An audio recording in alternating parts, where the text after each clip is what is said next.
एक बार की बात है, चिंटू नाम का एक छोटा लड़का था। चिंटू बहुत प्यारा और चंचल था, लेकिन उसकी एक आदत थी।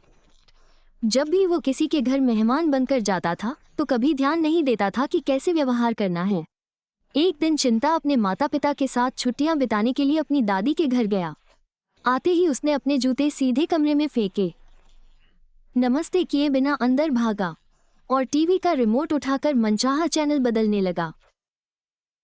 दादी मुस्कुराई और कुछ नहीं बोली, लेकिन उसकी माँ ने धीरे से समझाया, बेटा, जब हम किसी के घर मेहमान होते हैं तो हमें उनके नियमों का सम्मान करना चाहिए।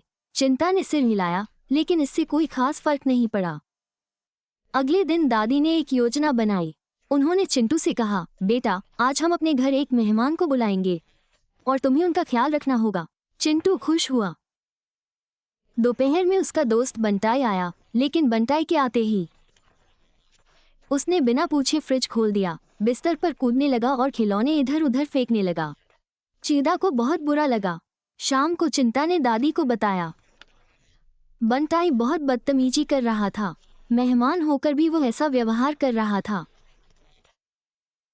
दादी मुस्कुराई और बोली, जैसे तुम बंटाया के व्यवहार से परेशान थे। जब तुम किसी के घर जाते हो और ध्यान नहीं देते तो उन्हें भी बुरा लगता है।